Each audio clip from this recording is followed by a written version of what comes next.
Now joining us for a conversation on academic research and national security, please welcome Christopher Eisgruber, 20th President of Princeton University, with moderator Jane Rhee, Senior Advisor at SCSP. All right. Good afternoon. Thanks so much for joining us. This is the second session on discussing delivering cutting-edge academic research and innovation, something that I think is top of mind right now for a lot of us. Something that over the decades has almost become part of, I think, everything we've seen, especially, the technology you see out on the floor today. It all starts with the basic research and the foundational research. And of course, academic research universities have played an essential role in that. We could take this conversation in a lot of different ways, I think, today, given what's going on. But I want to cover at least three things. The contributions of research universities, so that we all can level set on that. The partnership that has happened between academic and research universities and the federal government over the years and the evolution of that partnership. And then, of course, we have to talk about competition because this is SCSP, and we want to talk specifically, I think, about the competition for talent and whether that competition is coming from China, but also a lot of other countries these days, and how you see that from your perspective. So, of course, joining us today, we have the 20th president of Princeton University, someone whose perspective on this, I think, is second to none, given your long and its illustrative career so far. Even before becoming the president at Princeton, you were the provost for 9 years as well. So you've really been in kind of academic leadership positions for some time. You're also, happen to be a physics major who became a constitutional scholar, something that we see every day, I'm sure, but something where I think those fields right now are, particularly relevant in this conversation. So please join me in welcoming Christopher Eisgruber to this conversation. Great, thank you. And Jane, thank you for doing the conversation, and thank you all for the opportunity to speak with you. Yeah. And one thing I should also note, you are, in addition to being the president of Princeton, you're also the board chair currently of the Association of American Universities, which is comprised of, I think, over 60 or 70 public and private research universities. So I think you have a great perspective on all of this that we'll be discussing. Yeah, the Association of American Universities, or the AAU as it's commonly known, it's, as you say, about 70 research universities, America's leading research universities, including public flagships as well as private universities. Great. So during your tenure, and well before kind of even the last few months, you have talked about, and you've been a leading voice when it comes to research universities. You've called that research in those universities vital to our nation. And in December, you said that the research that these universities produce are a difference maker when it comes to technology and innovation. So, maybe we can start there, and I can ask, when you said that back in December, what innovations did you maybe have in mind? Any concrete examples that you can share with this group? And also the innovations as well as their real-world impact. Yeah, so let me actually, I think there's a huge list that the basic research that universities have done have affected just about every sector of our lives. But let me choose a few that came out of Princeton University within the past few decades and that have made a difference. Examples include when we think about our cell phones that all of us have in our pockets right now, the displays that are so vivid that come out of, for example, the Universal Display Corporation originated out of research on organic light-emitting diodes that was first performed with government sponsorship in Princeton's electrical engineering department. When you think about the wireless technology that makes that communication possible, Princeton electrical engineers were doing the mathematical modeling that permitted that revolution to take place. So those are examples of instances where very early work was done, and then this combination of great research universities plus the American free market produced the kinds of innovations that have transformed our lives. Let me give you a couple of others that are longer term, one of them really directly relevant to the AI focus of this conference. So Fei Li, who started her work at Princeton and then finished this work at Stanford, developed ImageNet. It's this enormous collection of images that were labeled and searchable and could be used to train AI computing programs. She developed that with government funding and university support in combination, first at Princeton and at Stanford. It's the kind of project that wouldn't be funded by a for-profit corporation. It was too speculative as to whether it would ever succeed. It wasn't obvious what it was going to produce at the end of the day. It was the product of two critical insights from Fei-Fei Li, who understood that, one, there was something really interesting about getting computers to identify visual objects, and that secondly, data really mattered. So it was a gigantic, sophisticated data set that she produced. No obvious profit in that.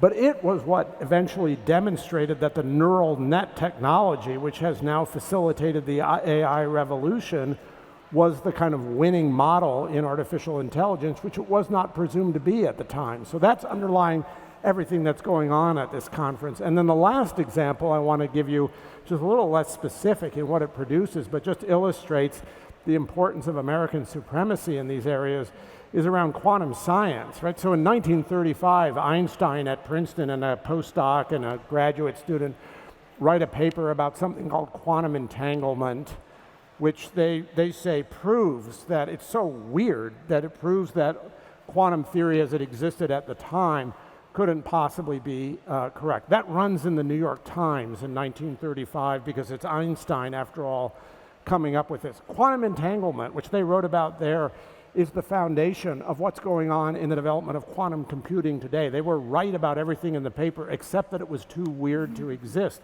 And at Princeton in particular, there have been a series of Nobel Prizes by people like Phil Anderson and Duncan Haldane that are indispensable to the foundation of this technology today, where it is critical to American security, right? Quantum science is a place where we cannot afford to fall behind China.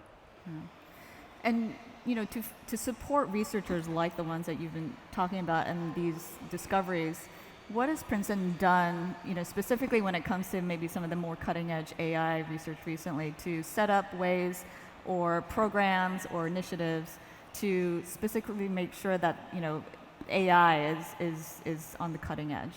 Right. I mean, so one of the things I will say that I've done personally is to appoint Jen Rexford, who's one of our leading computer scientists, as the provost of the university and its chief academic officer. Whatever good a constitutional lawyer is, as the president of the university, it helps me a lot to have, as my chief partner on academic initiatives, an outstanding computer scientist. But our efforts in this involve investing in our departments, in growing our computer science department and making sure that it is one of the leading departments in the world, investing and challenging our other academic departments, from the politics department to the physics department to some of our humanities departments, to hire people who are experts both in their subject matters and in artificial intelligence, so they can use this new technology to drive discovery and questions. And then to start funding things in what we call pop-up ventures. And the funding that we can do is small by comparison to what Google and Microsoft can do. We set up, for example, a $10 million GPU test bed. That's nothing compared to the billions that Microsoft or Google will spend on these kinds of ventures. But it does mean that you have the capacity for people working in the public interest and producing non-proprietary research to experiment with ideas in the way that Fei-Fei Li did, or these quantum scientists did, and try to make sure that this technology develops in a way that is consistent with the public interest.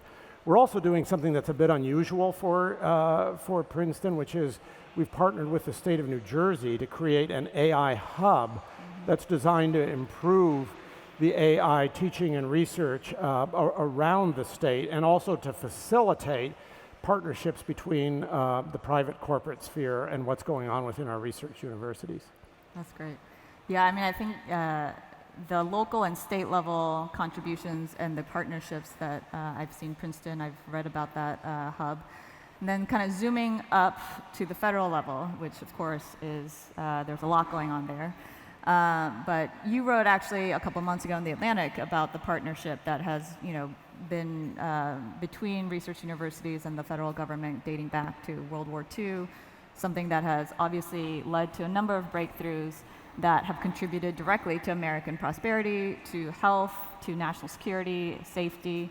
During your time as an academic leader, I'm curious, how have you seen the evolution of that partnership? And then, of course, there are a lot of challenges today and maybe a cloudy future regarding that partnership, but would love to hear your perspective. Yeah, thank you for the question. I mean, I don't think one can overstate how important this partnership has been to America's prosperity economically, to its health, or to its military security.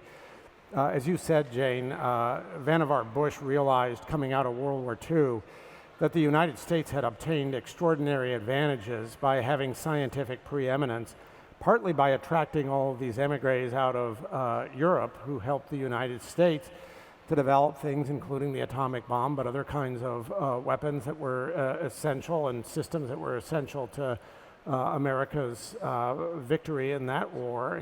Vannevar Bush realized that scientific preeminence could help the United States in its efforts to lead the world more generally, and he came up with a great idea for a partnership that would allow research to be formed efficiently on behalf of the U.S. government. And the idea basically was that this would be done in combination with the research universities, so that research universities would basically have to invest in advance. They would build the buildings, they would buy the equipment, they would hire the faculty members, and then they would have to compete for funds demonstrating that they were doing the kinds of research that mattered to the American people, and the government could decide what kinds of research that it would be funding.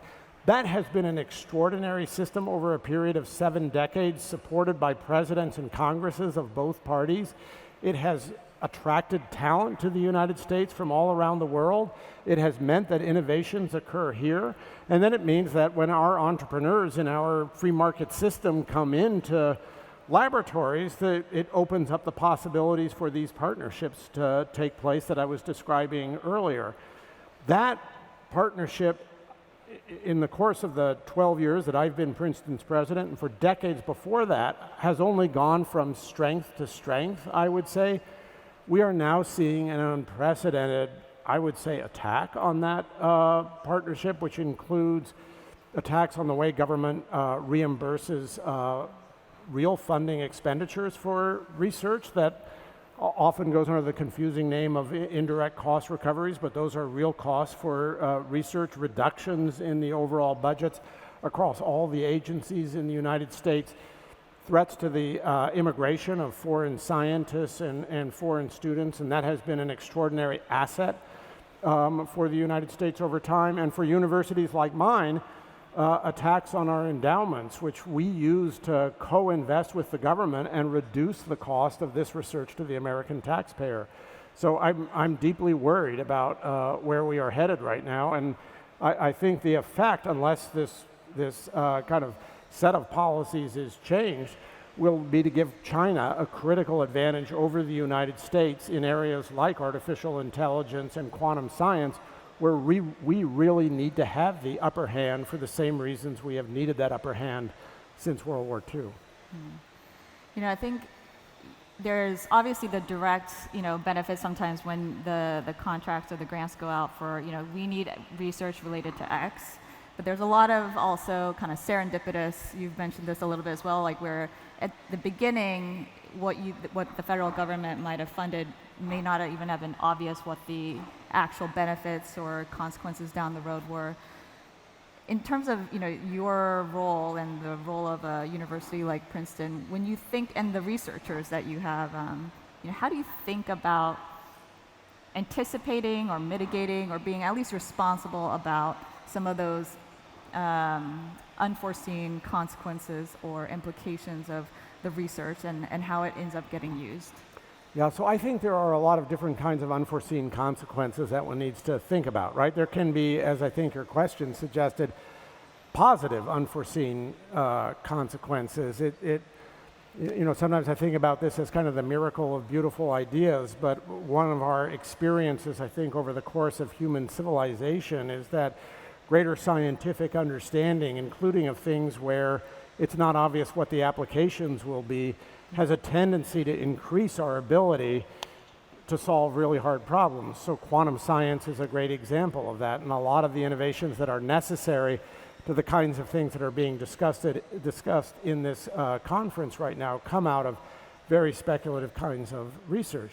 And then there are the unforeseen consequences that may be very damaging, and sometimes those two go together, right? As we think about artificial intelligence, it is enabling extraordinary advances in medical science right now, data sets that we have to understand if we're going to be able to do things like find the causes and the treatments for Alzheimer's disease become tractable to artificial intelligence in a way that they were not previously tractable to human researchers. On the other hand, we know even from watching the effect of the social media revolution or online communication, all of this can change our society in ways that we don't anticipate.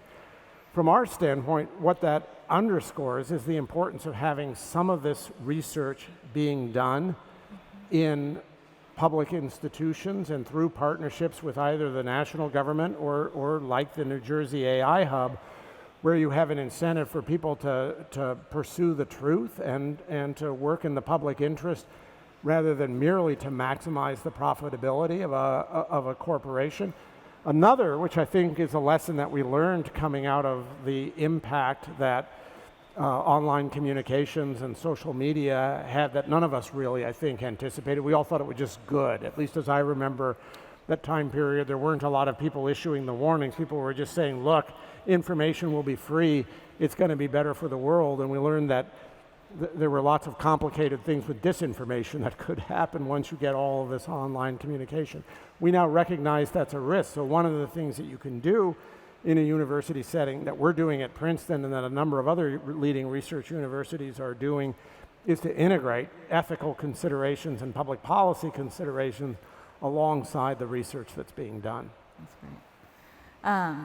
I want to spend a little time, you mentioned this a little bit earlier, but coming back to it, the competition for talent and the centrality of having the best and brightest and being able to attract them to research universities like Princeton. And obviously, universities like Princeton, by whom they choose and how the research is done, has a lot of influence on that, but you're now also facing challenges in that regard as well. Before getting to the current challenges, a question maybe is, what has that international pipeline meant in terms of maintaining or strengthening our technological edge to date? What has America been traditionally able to offer that was better than, why were we able to do this? And to set that up before we, talk about maybe what is the competition we're now facing for those folks. Yeah. So let me make sure, and then just feel free to follow up if I don't catch all the pieces of that question. But I just think, and I view this as a somewhat obvious truth, one of the great strengths of the United States has been its ability to serve as a magnet for talent from all around the world. And that advantage, if you ask, where does it come from? I think freedom is part of that. People want to come here because they have the freedom to pursue even very controversial ideas, and they have the freedom to live according to their faith, and they have freedom to benefit from the ideas that they hatch. A support for excellence has been an important part of that, a willingness to allow for competition to take place and for competition to improve what it is that we do. And then I would say on top of that, a valuing of science, in part through this pact that we were describing earlier, where the government has recognized, look, we want to have a lot of freedom, and we want to foster competition. We want to give universities an incentive to bring in revenues of their own, but we're also going to support it as a government because we know that it's better to have this science going on. And for me, one of the demonstrations of that, again, in quantum science, was when we had a Nobel Prize to Duncan Haldane, who was on our physics faculty. He's an Englishman. He came to Princeton from England. It's a place where obviously there are really fantastic universities, but what the English reporters, because they were coming in via Zoom and wanted to ask him, all right, we're proud of you. You just won this Nobel Prize. Why did you do it in New Jersey rather than at Cambridge or Oxford? And his answer was, because the National Science Foundation in the United States is willing to support curiosity-driven research. So I came to the United States in order to be able to benefit from that. And what that meant then is that we were attracting other students who would study with him. We were attracting students from inside the United States, from outside the United States. He was training people. He was producing those discoveries here. His own work is very abstract and hard to understand. His students, though, are one step down the chain and producing the kinds of work that really matters to American supremacy in quantum science. I mean, at Princeton, when I tell the story of our history, I remind people our first great president in the 18th century was John Witherspoon from Scotland, because the board of the College of New Jersey at the time thought there was nobody in the United States who could lead the college well enough. And then we benefited tremendously when all these emigres came over from Europe. So we need to be developing that talent pipeline. We need to be accepting people from outside of our own borders, and we need to recognize we need to develop people inside the United States too. But if we put funding at risk in the way that's happening right now, think about the decisions that students have to make when they're thinking about pursuing a PhD, right? One of our top students whom we honored this year, this fabulous young woman who grew up in Pennsylvania, was the first person from her high school, I think, ever to attend an Ivy League university.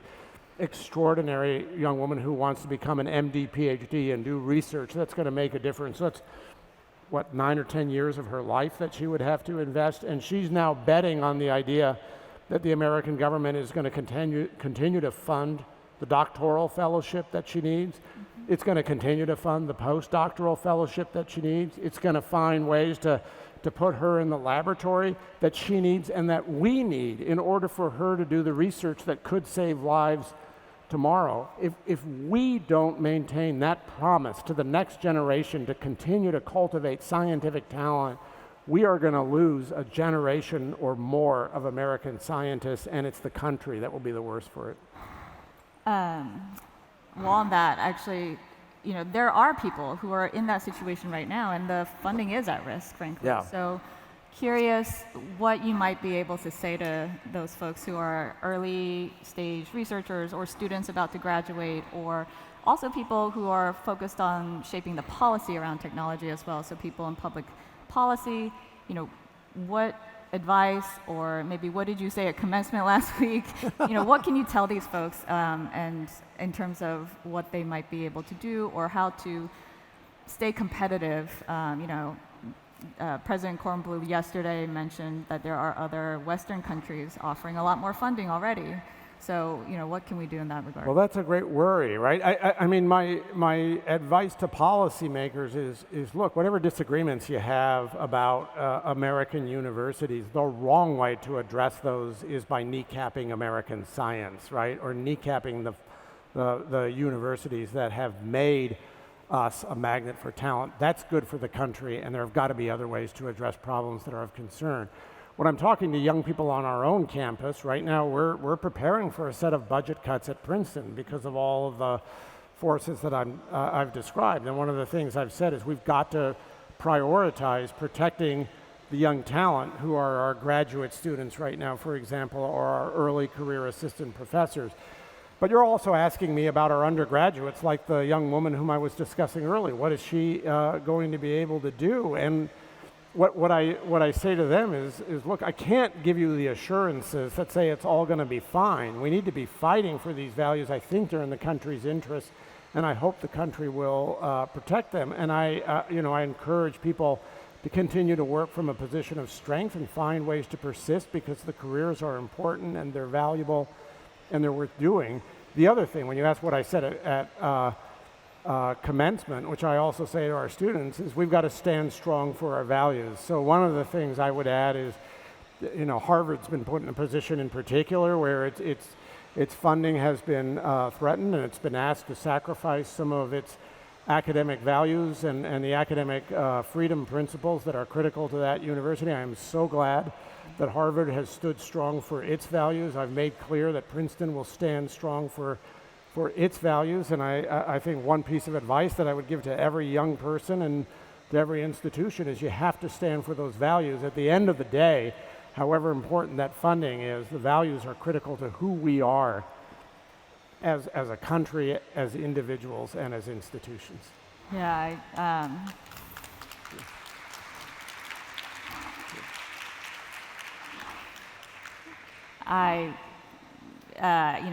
the earlier session with Eric Schmidt, of course, who is a graduate of Princeton as well, mentioned meeting with, promising undergrads who are doing that research as we speak. And so I think, to those folks, I can imagine that making sure that they hear what is potentially happening and what we can do about it, I think is incredibly important. It is important for them to hear that and to hear it from me, but also to hear it from all of you, from people, from leaders like Eric Schmidt. I think part of what we need to hear these days is from the business community, from the defense community, from the diplomatic community, that what universities do matters, what students who are going on to pursue these careers that require betting your life, really, right? 10 years of your life to get a degree that gives you the specialized expertise necessary to lead in the sciences or in international studies or someplace else.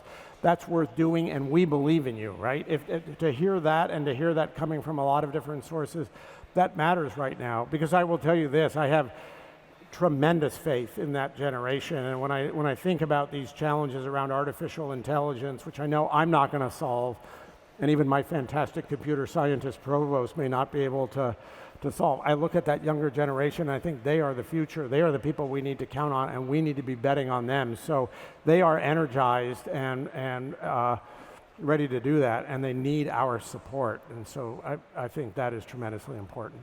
Well, that is a great note to end on. Thank you so much for your service as the president of the motto at Princeton is in service, or in the nation's service and service for humanity. Yes. Okay. And I think the research that is done at universities like Princeton obviously fits squarely in that motto. So thank you so much. Great. Thank you, Jane. Pleasure to have a chance to talk to you. Thank you.